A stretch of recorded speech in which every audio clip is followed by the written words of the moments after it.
बिस्मिल्लाहिर्रहमानिर्रहीम। अस्सलाम वालेकुम बेटे, हमने अपनी एक्सरसाइज 1 जो है नाउन की वो कंप्लीट कर ली है 50 एमसीक्यूज। अब हम स्टार्ट कर रहे हैं सेकंड एक्सरसाइज जो है नाउन्स की। मैंने आपको बताया कि हम 3 एक्सरसाइजेज जो है नाउन की वो डिस्कस करेंगे और हर एक्सरसाइज में 50 एमसीक्यूज हैं।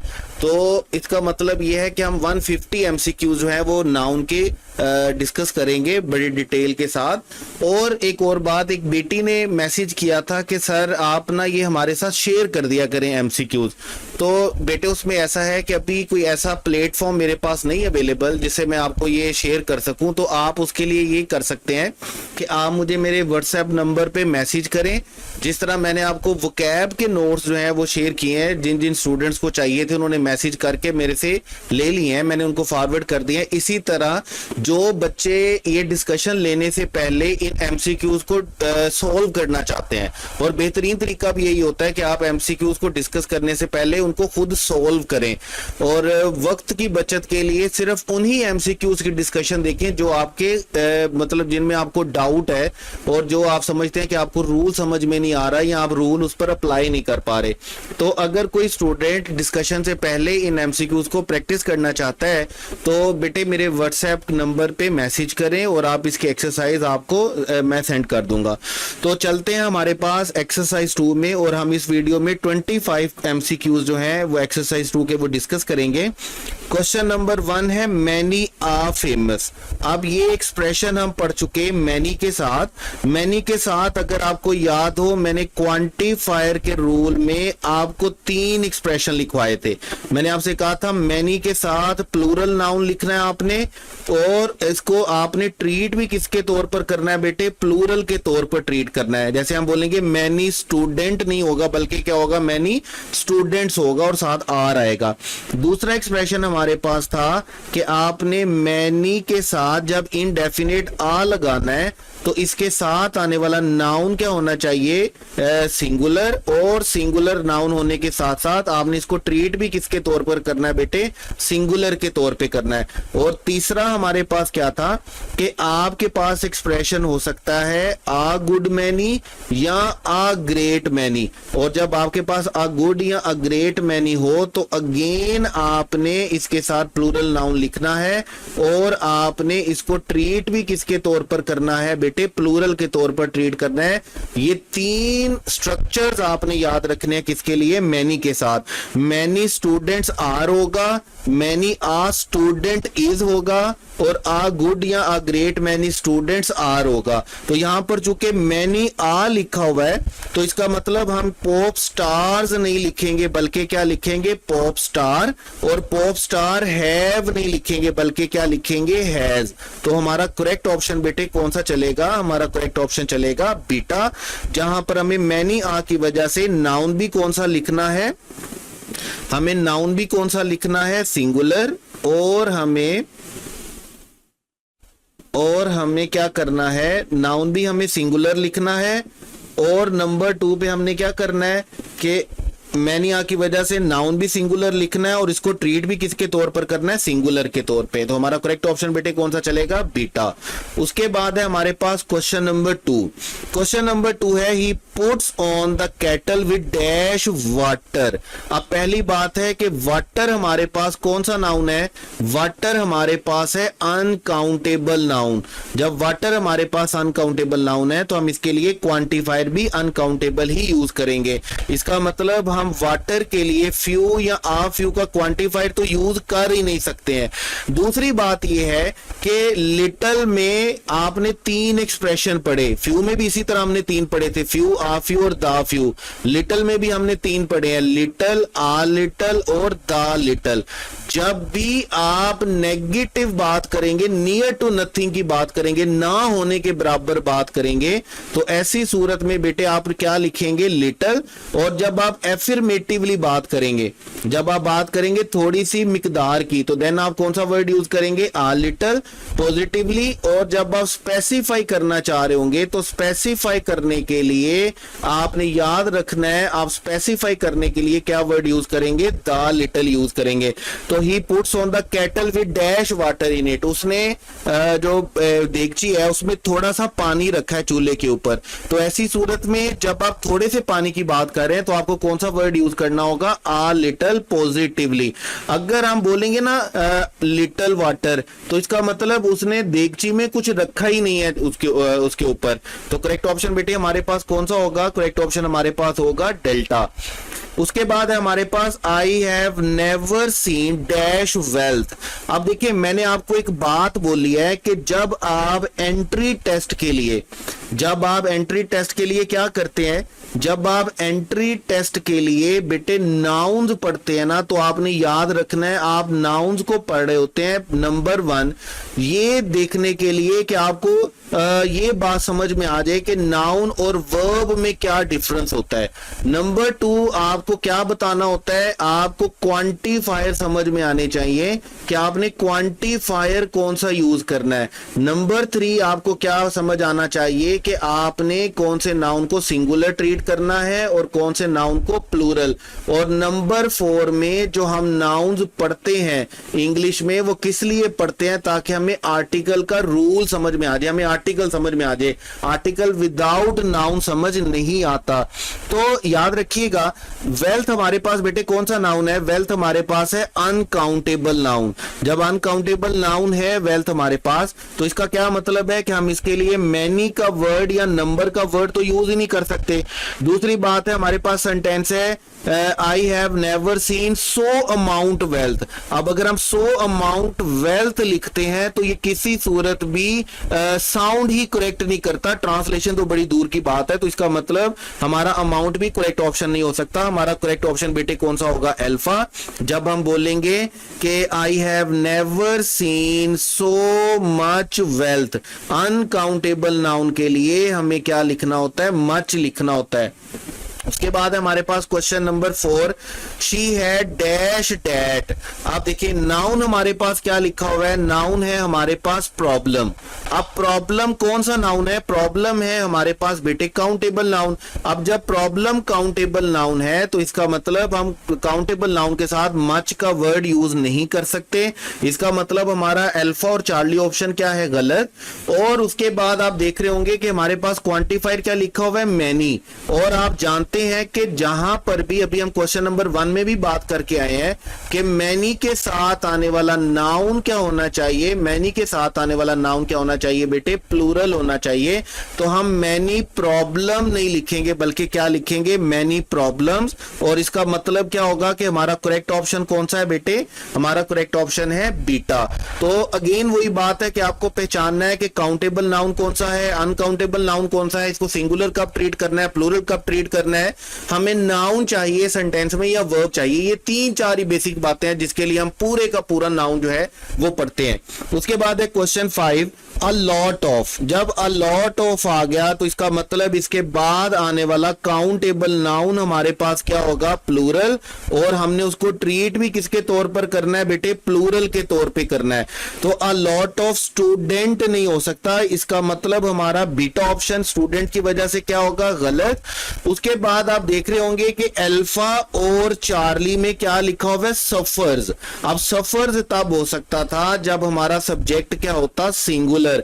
लेकिन हमारा सब्जेक्ट क्या है, हमारा सब्जेक्ट है स्टूडेंट्स। तो इसका मतलब हम स्टूडेंट्स के लिए सफर्स का वर्ड यूज नहीं कर सकते, हमें एस का एडिशन करने की जरूरत नहीं है। हमारा सब्जेक्ट सिंगुलर नहीं बल्कि प्लूरल है। तो हमारा करेक्ट ऑप्शन अल्टीमेटली बेटे कौन सा होगा, हमारा करेक्ट ऑप्शन कौन सा चलेगा, डेल्टा। उसके बाद है हमारे पास क्वेश्चन 6, मोस्ट ऑफ। अब देखिए ये जो मोस्ट ऑफ का वर्ड है इसके साथ आपने याद रखना है, जैसे हमने इससे पहले वाले टेस्ट में पढ़ा हाफ ऑफ। आपके पास नन का वर्ड है, हाफ का वर्ड है, आपके पास इनफ का वर्ड है, आपके पास मेजोरिटी का वर्ड होता है। ये जितने वर्ड जितने एक्सप्रेशन मैं बोल रहा हूं ना, इनको सबको एक दफा अच्छे तरीके से समझ लीजिएगा। आपके पास हेयर का वर्ड होता है, आपके पास देयर का वर्ड होता है, आपके पास WH वाला कोई वर्ड होता है, आपके पास कोई परसेंटेज आ जाती है, जैसे हम बोलते हैं 50%, 60%, 70%, आपके पास कोई परसेंटेज लिखी हुई आती है, इस रूल को वैसे हम डिटेल के साथ सब्जेक्ट वर्ब एग्रीमेंट में पढ़ने भी वाले हैं, इनमें से कोई भी एक्सप्रेशन आ जाए ना तो आपने याद रखना है इन सब के साथ आने वाले सब्जेक्ट पे डिपेंड करता है कि आपने उसको सिंगुलर ट्रीट करना है या प्लूरल ट्रीट करना है। जैसे देखिए, अगर मैं लिखूंगा मोस्ट ऑफ द बॉयज, जब मैं बॉयज लिखूंगा तो इसका मतलब मैं इसके लिए वर्ब भी कौन सा यूज करूंगा, मैं इसके लिए वर्ब भी प्लूरल यूज करूंगा, मेरा सब्जेक्ट क्या होगा बेटे, बॉयज होगा। लेकिन यहां पे देखिएगा, पहली बात तो यह है कि वर्ड पॉपुलेशन होता है, पॉपुलेशंस कोई वर्ड ही नहीं होता, हम इसके साथ एस का एडिशन नहीं करते, some sort of uncountable noun है। तो जब हम पॉपुलेशन लिख रहे हैं तो डेफिनेटली हमने इसको क्या ट्रीट करना है, सिंगुलर ट्रीट करना है। हम इसके साथ लिव नहीं लिखेंगे बल्कि क्या लिखेंगे, लिव्स लिखेंगे। तो करेक्ट एक्सप्रेशन हमारे पास कैसे बनेगा, करेक्ट एक्सप्रेशन हमारे पास बनेगा मोस्ट ऑफ पॉपुलेशन। अब बॉयज था तो हमने प्लूरल बना दिया, लेकिन चूंकि यहां पर पॉपुलेशन है तो हम इसको क्या लिखेंगे, सिंगुलर लिखेंगे। यही वजह है कि हमने लिव को ठीक नहीं किया बल्कि हमने किसको ठीक किया है, लिव्स को। करेक्ट ऑप्शन बेटे आपके पास यहां पे कौन सा होगा, डेल्टा। उसके बाद है आपके पास क्वेश्चन 7, ही मस्टर्ड अप डैश। अब देखें, इनफ के बारे में मैंने आपको बताया कि इनफ सेंटेंस में या तो एडजेक्टिव के तौर पर यूज होता है या एडवर्ब के तौर पर यूज होता है। जब ये एडजेक्टिव के तौर पर यूज होता है तो याद रखिएगा ये नाउन के साथ आता है, और जब ये नाउन के साथ एडजेक्टिव के तौर पर आएगा तो आपने याद रखना है ये हमेशा कहां पर आएगा, नाउन से पहले। और अगर ये एडवर्ब के तौर पर आता है तो आप याद रखेंगे ये एडवर्ब के तौर पर एडजेक्टिव के साथ आएगा या एक और एडवर्ब के साथ आएगा। तो जब ये एडवर्ब और एडजेक्टिव के साथ आएगा तो आपने याद रखना है, आपने इनफ को कहां पर लिखना है, इसके बाद। जैसे देखिए, अगर वाटर के साथ आएगा तो आप क्या बोलेंगे, इनफ वाटर, नाउन आ गया तो इनफ कहां पर आ जाएगा, पहले। लेकिन अगर आप बोलेंगे स्लो इनफ तो आपने इनफ स्लो नहीं लिखना, आपने क्या बोलना है, स्लो इनफ। आपने पहले एडजेक्टिव लिखना है और बाद में इनफ लिखना है। तो यहां पर हमारे पास नाउन जो दिया हुआ है वो है करेज। तो पहली बात तो यह है कि करेज अनकाउंटेबल नाउन है, हम करेज का प्लूरल करेजेस नहीं बनाते, जिसकी वजह से हमारा 4D और डेल्टा ऑप्शन क्या होता है, गलत। अब करेज चूंकि नाउन है तो नाउन कहां पर आएगा, नाउन आएगा इनफ के बाद। तो इसका मतलब हमारा बीटा ऑप्शन ठीक नहीं हो सकता, हमारा करेक्ट ऑप्शन बेटे कौन सा चलेगा, अल्फा। तो इनफ के लिए आपने याद रखना है नाउन के साथ आएगा तो एडजेक्टिव के तौर पर आता है और नाउन से पहले आता है। अगर एडजेक्टिव और एडवर्ब के साथ आता है तो एडवर्ब के तौर पर आता है और ये कहां पर आएगा, इनके बाद। उसके बाद है क्वेश्चन 8। क्वेश्चन 8 है जी, we should inform dash of them. अब ये देखें, ये जो ऑफ लिखा हुआ है ना, ऑफ, ये बड़ा इंपॉर्टेंट है। देखें, आप मैनी ऑफ देम नहीं लिख सकते, एवरी ऑफ देम नहीं लिख सकते, फ्यू ऑफ देम नहीं लिख सकते। आपको क्या लिखना होगा, आपको लिखना होगा all of them.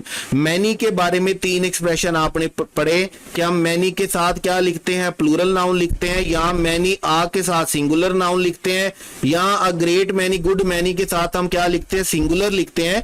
Many of expression नहीं होता। इसी तरह एवरी ऑफ देम एक्सप्रेशन नहीं हो सकता, इसी तरह फ्यू ऑफ देम एक्सप्रेशन नहीं होगा, बल्कि हमारे पास क्या होगा बेटे, all of them. Correct option आपके पास कौन सा चलेगा, correct option is delta.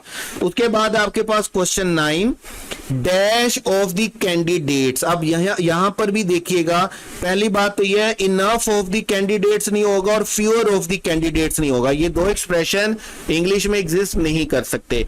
Number 2, either of the candidates हो सकता है, मोस्ट ऑफ द कैंडिडेट्स हो सकता है, लेकिन जब आइदर ऑफ द कैंडिडेट्स होगा ना तो आपने याद रखना है, आपने इसको किसके तौर पर ट्रीट करना है बेटे, सिंगुलर के तौर पर ट्रीट करना है, ठीक है। और जब मोस्ट ऑफ द कैंडिडेट्स होगा, जब आप इसके साथ प्लूरल लिखेंगे तो डेफिनेटली आप उसे क्या ट्रीट करेंगे, प्लूरल ट्रीट करेंगे। 1 मिनट के लिए सपोज कर लें कि अगर हम यहां पर आइदर लिखते तो फिर आइदर ऑफ द कैंडिडेट्स पास ना होता, बल्कि क्या होता, either of the candidate passes, फिर हम इसको सिंगुलर ट्रीट करते, लेकिन आइदर के साथ ये एक्सप्रेशन सूट नहीं करता, पास अग्री नहीं करता, इसका मतलब हमारा ऑप्शन आइदर करेक्ट नहीं हो सकता। यहां पर हमें बेटे आइदर की जगह पर क्या लिखना होगा, यहां पर हमें सेंटेंस करेक्ट करने के लिए क्या लिखना होगा, मोस्ट, और हमारा सेंटेंस चलेगा most of the candidates pass this exam. उसके बाद है हमारे पास क्वेश्चन 10, देयर इजंट डैश। अच्छा, आप देखें हमारे पास वर्ड क्या लिखा हुआ है, कैश। अब कैश का प्लूरल नहीं बनता, तो डेफिनेटली हमारे पास कैश कौन सा नाउन है, कैश हमारे पास है अनकाउंटेबल नाउन। अब अनकाउंटेबल नाउन के साथ सम आ सकता है, क्योंकि हम जानते हैं कि सम उन एक्सप्रेशन में से एक है, उन क्वांटिफायर में से एक है जो काउंटेबल के साथ भी आ सकते हैं और अनकाउंटेबल के साथ भी आ सकते हैं।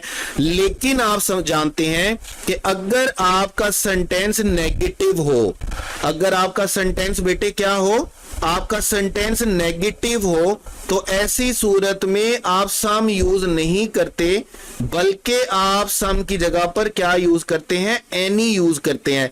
तो इस नेगेटिव सेंटेंस की वजह से हम सम करेक्ट नहीं कर सकते।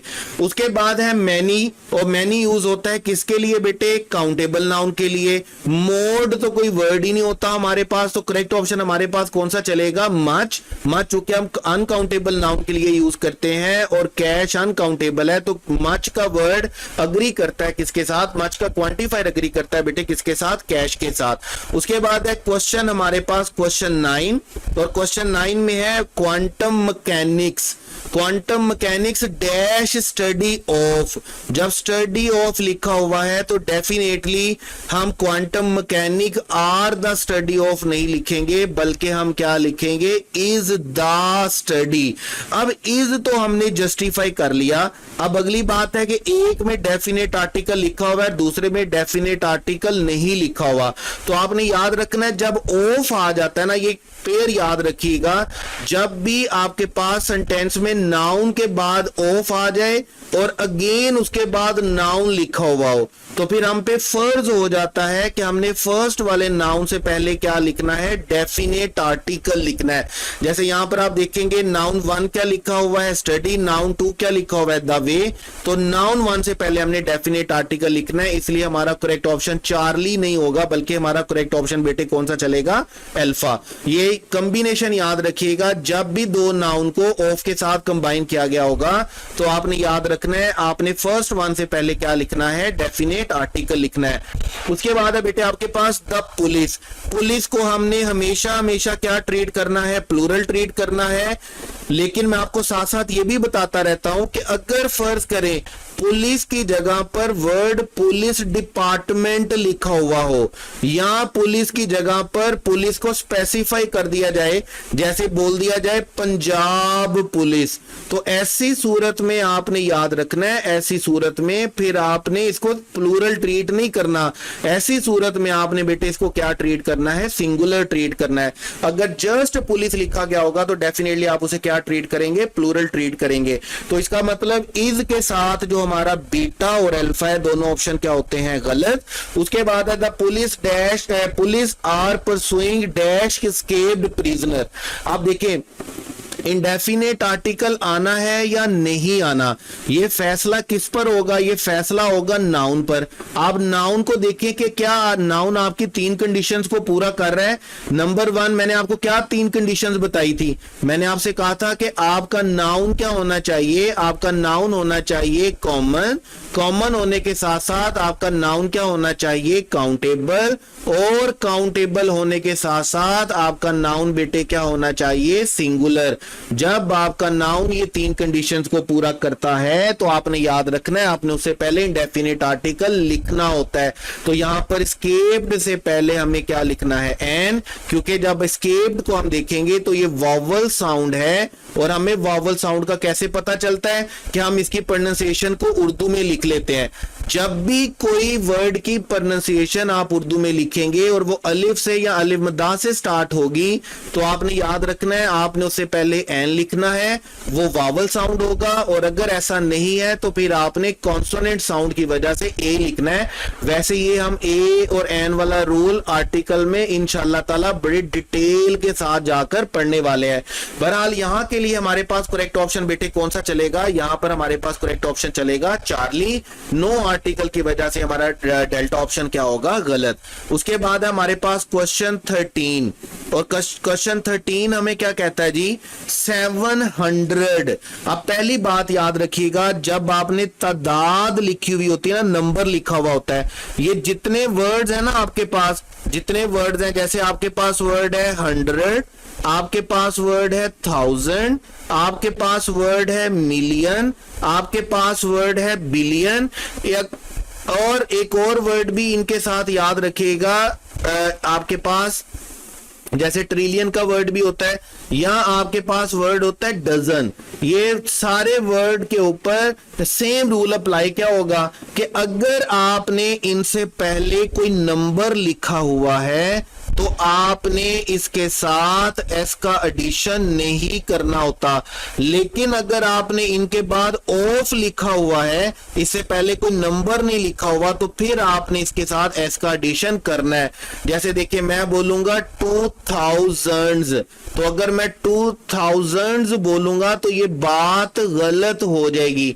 लेकिन अगर मैं बोलूंगा thousands ऑफ, मैं जैसे ही thousands ऑफ बोलूंगा तो thousands ऑफ बोलने से हमारा एक्सप्रेशन बेटे क्या होगा, बिल्कुल ठीक हो जाएगा। ठीक है, अगर इनसे पहले कोई तादाद लिखी हुई हो तो आपने याद रखना है, आपने क्या करना है, आपने इनसे पहले क्या करना है, एक मिनट मुझे स्क्रीन सेट करने दीजिएगा। आज ये पता नहीं हमारी स्क्रीन हमें थोड़ा सा ना तंग कर रही है, और इसको एडजस्ट करना, बिलीव मी, ये टेक्निकल काम उतना ही मुश्किल है जितना लेक्चर रिकॉर्ड करना है। लेक्चर रिकॉर्ड करना अपने आप में एक हेडेक है, और ये बाकी टेक्निकल चीजों को देखना एक अपने आप में एक हेडेक है। बहरहाल is a part of game.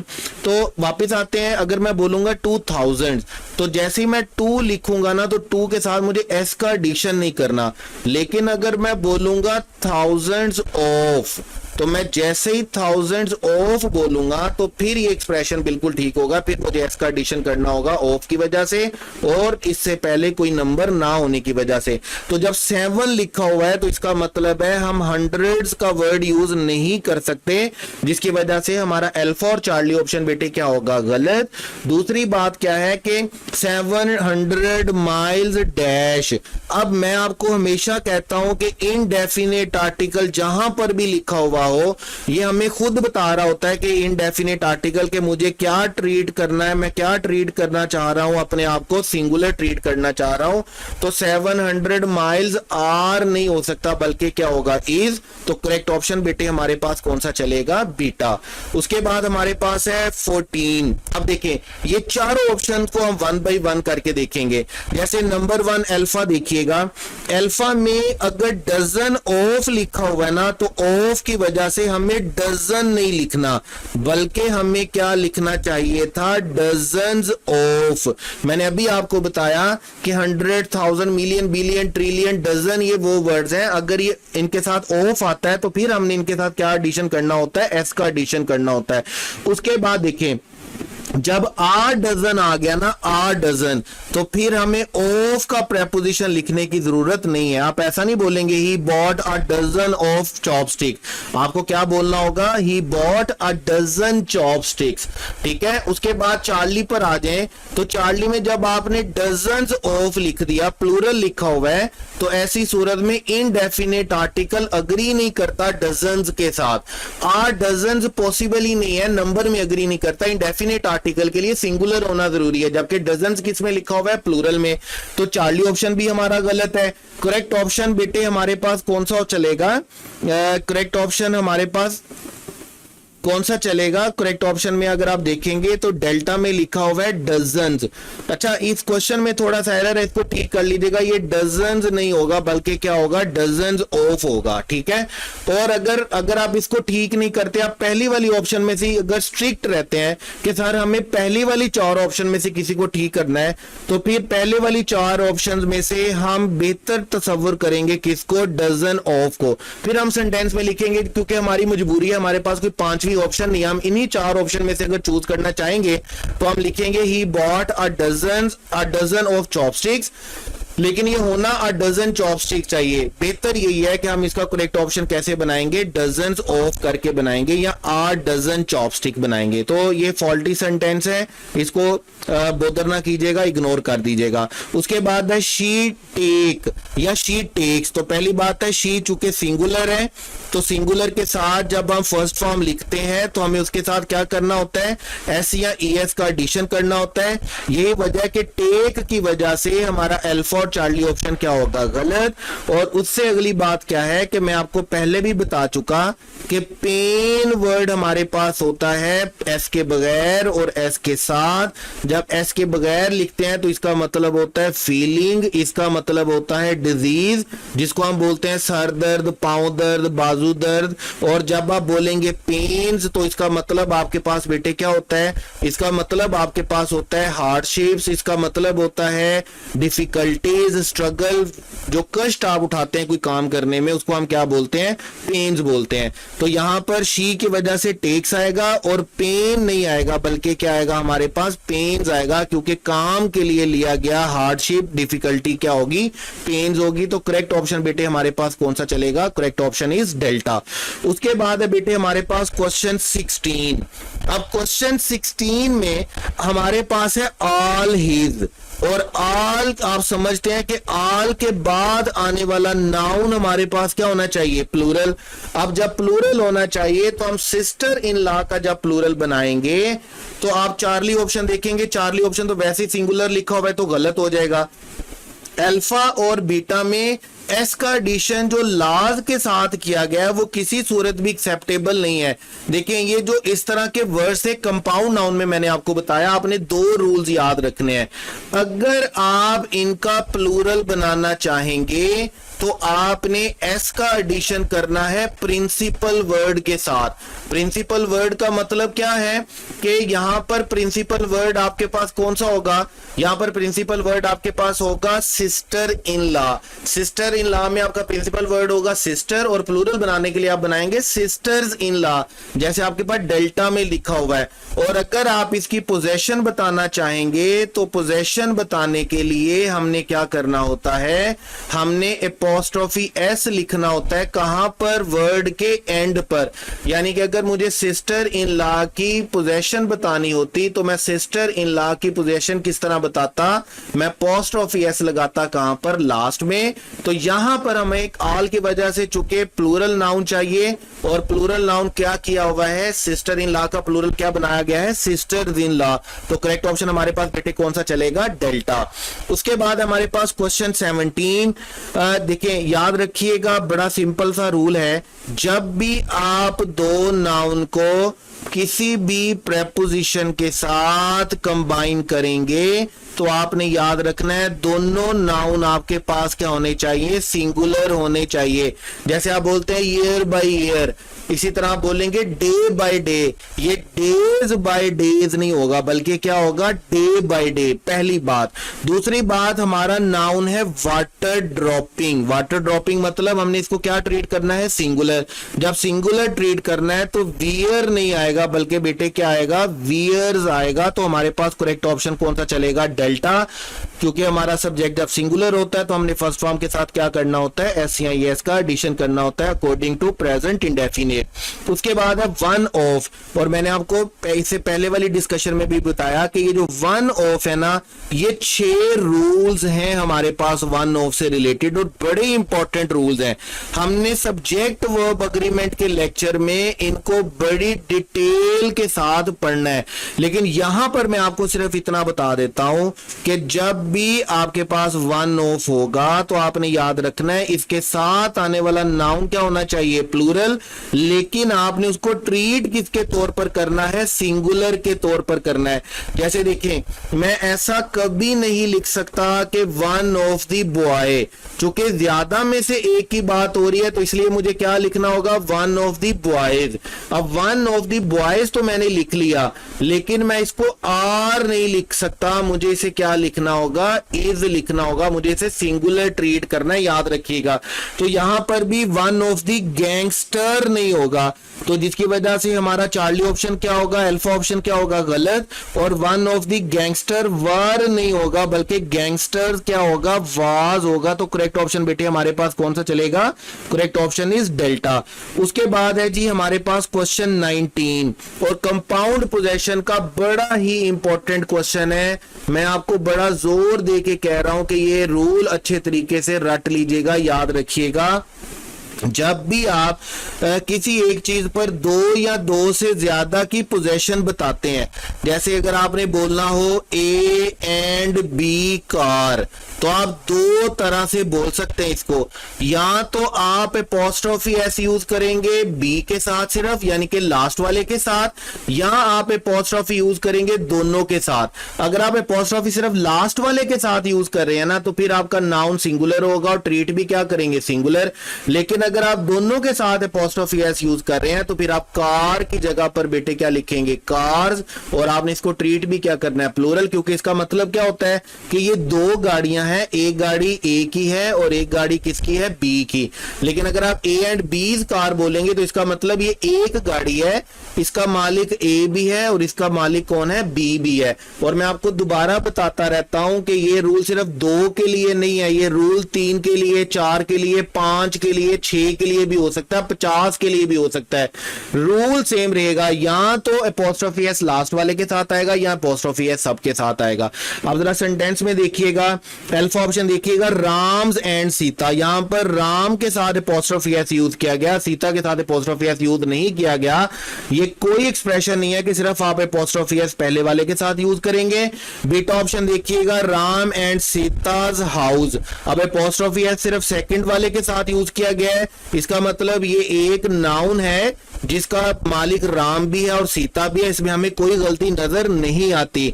Charlie में देखिएगा, राम एंड सीताज हाउसेज नहीं होगा, बल्कि क्या होगा, राम एंड सीताज हाउस, और उसके बाद राम्स एंड सीताज हाउस नहीं होगा, बल्कि क्या होगा, हाउसेज होगा। चूंकि एपोस्ट्रोफी एस दोनों के लिए यूज किया गया है, इसलिए यहां पर नाउन क्या आना चाहिए, प्लूरल आना चाहिए। तो यहां पर हमारे पास करेक्ट ऑप्शन बेटे कौन सा चलेगा, करेक्ट ऑप्शन इज बीटा। उसके बाद हमारे पास question 20th, he is so dismissive. अच्छा देखिए, रूल याद रखिएगा, जितने भी इंडेफिनिट प्रोनाउन है, जैसे हमारे पास है एनीबॉडी, जैसे हमारे पास समबॉडी, जैसे हमारे पास नोबॉडी, अगर आपने इनके साथ डायरेक्ट एपोस्ट्रोफी एस लगाना होगा तो आप इनके साथ डायरेक्ट एपोस्ट्रोफी एस लगा सकते हैं। एनीबॉडीज आएगा, समबॉडीज आएगा, नोबॉडीज आएगा, एवरीबॉडीज आएगा। लेकिन याद रखिएगा, अगर इनके साथ एल्स का वर्ड आ जाए और फिर आपने इसके साथ एपोस्ट्रोफी एस लिखना हो, तो फिर आपने एपोस्ट्रोफी एस एल्स के साथ लिखना है, एनीबॉडी, समबॉडी, नोबॉडी के साथ नहीं लिखना। यानी कि देखिए, अगर समबॉडी होगा और आपने एपोस्ट्रोफी एस लगानी है तो आप लिखेंगे समबॉडीज, और अगर लिखा हुआ होगा समबॉडी एल्स और आपने एपोस्ट्रोफी एस लगानी है तो फिर आपने समबॉडी के साथ एपोस्ट्रोफी एस नहीं लगानी, बल्कि किसके साथ लगानी है, एल्स के साथ लगानी है। तो यहां पर हमारे पास जो करेक्ट ऑप्शन बेटे चलेगा वो कौन सा चलेगा, अल्फा। बीटा में एल्स का एपोस्ट्रोफी एस ठीक से नहीं लिखा हुआ, चार्ली में एनीबॉडीज के साथ लिखा हुआ, और डेल्टा में भी एनीबॉडीज के साथ, और वो भी गलत लिखा हुआ है। उसके बाद देखिएगा कैटल, तो हमने पढ़ा था कैटल उन नाउन में से एक है जिनका सिंगुलर प्लूरल सेम होता है, जिसके साथ हम प्लूरल बनाने के लिए एस का एडिशन नहीं करते। तो इसका मतलब हमारा अल्फा और बीटा ऑप्शन कैटल्स की वजह से गलत। और अगली बात हमने ये पढ़ी थी कि कैटल को हमने हमेशा क्या ट्रीट करना है, प्लूरल ट्रीट करना है। तो इस की वजह से हमारा चार्ली ऑप्शन गलत होगा। हमारा करेक्ट ऑप्शन बेटे कौन सा चलेगा, डेल्टा, कैटल आर। ये उन नाउन में से एक है जिनका क्या होता है, जिनमें हमारा सिंगुलर और प्लूरल बेटे क्या होता है, बिल्कुल सेम होता है, जिनका सिंगुलर प्लूरल बनाने के लिए हम एस का एडिशन नहीं करते हैं, लेकिन कैटल को हमने इसके साथ साथ क्या ट्रीट करना होता है बेटे, हमेशा प्लूरल ट्रीट करना, याद रखिएगा। उसके बाद है माई मैथमेटिक्स। तो चूंकि माई मैथमेटिक्स की बात हो रही है, मैथमेटिक्स डेफिनेटली मैथमेटिक वर्ड तो होता नहीं है, मैथमेटिक्स होता है, और जब माई मैथमेटिक्स सब्जेक्ट की बात हो रही है तो डेफिनेटली हम इसको क्या ट्रीट करेंगे, सिंगुलर ट्रीट करेंगे। आर हम यहां पे नहीं लिख सकते। किसी भी सब्जेक्ट नेम को हम प्लूरल तब लिखते हैं जब हम उसको इन जनरल किसी दूसरी ट्रांसलेशन के लिए यूज करते हैं। जैसे हमने एग्जांपल्स में पढ़ा था कि आप पॉलिटिक्स को जर्नली किसके लिए पढ़ते हैं, आप पॉलिटिक्स को पढ़ते हैं पॉलिटिकल एक्टिविटीज के लिए। आप इकोनॉमिक्स को किसके लिए पढ़ते हैं, आप इकोनॉमिक्स को पढ़ते हैं प्लान्स और स्ट्रेटजीज के लिए। आप अकूस्टिक्स को किसके लिए पढ़ते हैं, लास्ट वाले टेस्ट में, लास्ट वाली एक्सरसाइज में शामिल था, आप अकूस्टिक्स को किस लिए पढ़ते हैं, साउंड इफेक्ट्स के लिए। तो जब भी आप इन जनरल सेकंड ट्रांसलेशन के लिए यूज करेंगे ना, देन आप इनको प्लूरल ट्रीट करेंगे, अदरवाइज आप इन्हें क्या ट्रीट करेंगे, सिंगुलर ट्रीट करेंगे। तो यहां पर हमारे पास करेक्ट ऑप्शन बेटे कौन सा चलेगा, बीटा। उसके बाद है question 23 on the table dash the remain. अब पहली बात मैंने आपको क्या कहा कि आप इन डेफिनेट आर्टिकल देख रहे होंगे। जब डेफिनेट आर्टिकल आप देख लें, मैंने आपको 3 चीजें बोली हैं। जब भी आप आर्टिकल देख लें सॉरी, जब भी आप आर्टिकल देख लें, जब भी आप क्वांटिफायर देख लें, या जब भी आप एडजेक्टिव देख लें, और मैं पॉजेसिव एडजेक्टिव इसलिए अलहदा से लिखता हूं ताकि वो आपके ज़हन में रच बस जाए। इन तीनों के बाद आपने हमेशा क्या लिखना है, नाउन लिखना है। तो जब यहां पर डेफिनेट आर्टिकल लिखा हुआ है ना, तो आपने याद रखना है रिमेन वर्ब होता है, और इसको नाउन बनाने के लिए, बाकियात के लिए हम कौन सा वर्ड यूज करते हैं, रिमेन्स। तो आर्टिकल के बाद रिमेन नहीं आएगा, आर्टिकल के बाद रिमेन नहीं आएगा, जिसकी वजह से हमारा बीटा और डेल्टा ऑप्शन क्या होगा, गलत। अब उसके बाद मैंने आपको दूसरी बात ये बताई थी कि आपने पल्ले बांध लेनी है बात, ये पास्ट पेपर में 2-3 दफा आ चुका कि रिमेन्स को आपने हमेशा क्या ट्रीट करना है बेटे, प्लूरल ट्रीट करना है। तो जिसकी वजह से हम वाज नहीं लिखेंगे बल्कि क्या लिखेंगे, वर। और करेक्ट सेंटेंस हमारे पास कैसे चलेगा, on the table were the remains of the evening meal. Correct option आपके पास क्या चलेगा, अल्फा। उसके बाद हमारे पास आज के लिए सेकंड लास्ट क्वेश्चन हमारा हिज डैश। अब अगेन वही बात आप देख रहे हैं कि हिज हमारे पास क्या होता है, पॉजेसिव एडजेक्टिव होता है। पॉजेसिव एडजेक्टिव है तो इसका मतलब इसके बाद आने वाली चीज क्या होना चाहिए, नाउन। जब नाउन होनी चाहिए तो हमारे पास ऑर्डर क्या होता है, हमारे पास ऑर्डर होता है बेटे वर्ब, और ऑर्डर्स हमारे पास क्या होता है, नाउन। और इस नाउन को हमने, ऑर्डर्स को हमेशा क्या ट्रीट करना होता है, प्लूरल। जैसे हमने रिमेन्स को प्लूरल ट्रीट करना है, तो हिज ऑर्डर नहीं आएगा, जिसकी वजह से हमारा अल्फा और डेल्टा ऑप्शन गलत। और हिज ऑर्डर्स वाज नहीं आएगा, जिसकी वजह से हमारा बीटा ऑप्शन गलत। हमारा करेक्ट ऑप्शन बेटे कौन सा चलेगा, हमारा करेक्ट ऑप्शन चलेगा चार्ली। उसके बाद हमारे पास आज के लिए लास्ट क्वेश्चन है 25। और मैंने क्या किया, मैंने थोड़ी सी शरारत की आप लोगों के साथ। जब आप इन एमसीक्यूज को प्रैक्टिस करेंगे डिस्कशन से पहले, तो मैंने शरारत ये की है कि मैंने इसमें से वक्तन फवक्तन ना कोई 5-6 क्वेश्चन वर्ब के डाले हैं। वर्ब के इसलिए डाले हैं क्योंकि आपका जहन जो है, आपका जो ब्रेन है, माइंड है, उसको हम ट्रेन कर सके कि आपने एट अ टाइम, एक टाइम में एक चीज के बारे में नहीं सोचना कि मैं यहाँ पे नाउन के बारे में सोच रहा हूं तो मैं बाकी सारी चीजें छोड़ दूं और मैं बाकी किसी चीज के बारे में ना सोचूं। हमने अपने माइंड को ट्रेन करना है कि हम एट अ टाइम अपनी सारी चीजों को इकट्ठा सोच सके। इंग्लिश में ये कहना कि ये क्वेश्चन सिर्फ नाउन का है, ये वर्ब का नहीं है, ये सिर्फ वर्ब का है, नाउन का नहीं है, सब्जेक्ट वर्ब एग्रीमेंट का नहीं है, ये मैं इस बात के साथ अग्री नहीं करता और मैं पहले भी इसकी एक्सप्लेनेशन दे चुका हूं। तो 5-6 क्वेश्चन हमारे पास वर्ब के आएंगे, उनमें 25 क्वेश्चन आप देख लीजिएगा। 25th question, why don't you have your old car. अब हैव के बारे में हमने रूल पढ़ा था कि हैज, हैव और हैड हमें कॉजेटिव में 2 तरह से लिखने होते हैं। अगर हैज, हैव, हैड के बाद कोई ह्यूमन बीइंग लिखा हुआ होगा कोई ह्यूमन बीइंग लिखा हुआ होगा तो फिर हमने इनके साथ वर्ब की कौन सी फॉर्म लिखनी है, फर्स्ट फॉर्म। और अगर कोई ऑब्जेक्ट लिखा हुआ होगा तो फिर हमने वर्ब की कौन सी फॉर्म लिखनी है, थर्ड फॉर्म लिखनी है। तो यहां पर आप देख रहे होंगे have your old car. Old car का मतलब क्या है, ऑब्जेक्ट लिखा हुआ है, तो इसका मतलब हमें वर्ब की कौन सी फॉर्म लिखनी है, थर्ड फॉर्म। तो करेक्ट ऑप्शन बेटे हमारे पास कौन सा आएगा, करेक्ट ऑप्शन हमारे पास आएगा बीटा।